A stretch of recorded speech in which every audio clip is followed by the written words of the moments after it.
Oh, hey, Chad here, your accomplishment coach, and I want you to think today about I statements. And this is kind of a bonus one, but what I mean by that is when you are trying to ask either a boss or need to talk to a patient or a friend or a family member, and you know what you need and you're not getting it, then the tendency is to get very angry and hostile and to kind of fight either for what you really want or, just flight, right? Run. And in being able to get what you want, I want you to start learning how to be aware of what you're feeling. Again, it's hard, right? The thinking is easy. It's the feeling. What am I feeling? And then be able to say, I feel this and I want this, as opposed to, you're an idiot for not letting me work out at noon. Or, you frustrate me because you don't understand me and the things that I need in my life. Instead of that, I want you to start using I statements. And not all the time, but let's say that in this, and sometimes you have to use it on yourself because you're having a hard time, for some reason, giving yourself what you want. So let's say you decide you want to start working out at noon and to work with maybe a particular person in town that you know, and a particular group of people that you think would be motivating to you. And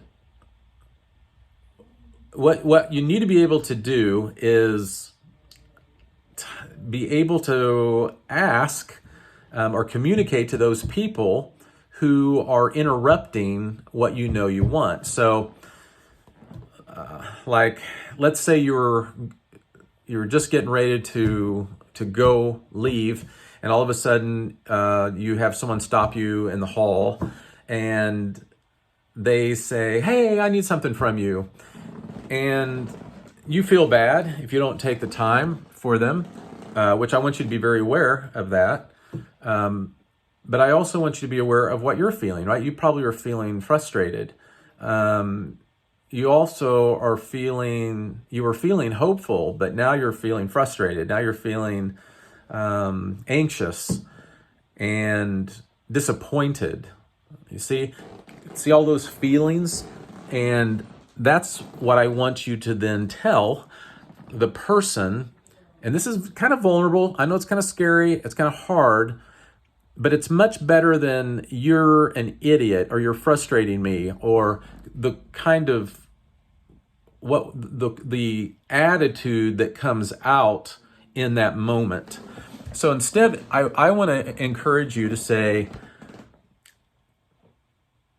I'm in that moment. Let's say you would say, I'm frustrated right now because I really am trying to create a new way of health for myself, and I am having a real hard time being able to get there and get it done. And so I'm sorry, but can we talk about this at another time? That might be a way. So I'm frustrated right now, and here's why. It's not about you, it's me. I'm frustrated. See, it's not you are, it may be I'm really anxious to get this workout done. Do you see what I'm saying? I hope this makes sense. What I want to challenge you is to be able to connect with what you're feeling, because let me show you the difference. See how that feels if it's like, and frustrated may be a bad example a little bit, but Let's say that you are, I don't know what's another balance area. Maybe it's with yourself. I'm frustrated with myself because I want to get there, but I'm not. But it's better to talk about these things that are boundaries that are keeping other people from being able to let you do what you need to do. Because what it creates, that other thing creates hostility and anger, and people think, well, you're a jerk. But if I say, I'm really frustrated right now with myself and also just this interaction right now because I'm really in a hurry to get to this workout that I was really wanting to do. I'm really hopeful to start exercising, and I just haven't been. When I don't, I get hostile, and you feel that? It's like I begin to say, "How can I help you with that?" But if it's, don't talk to me right now. You're making me angry. You're frustrating me. Those are all you statements. Well, then my wall goes up and I say, well, blank you, right? So anyway, try that out. I encourage you to do that when you're at home. It's a great thing when you're talking to family and, you're feeling frustrated, you're feeling, but dig deeper than frustration. What are you really feeling? When your spouse is saying, you just don't take time for me anymore.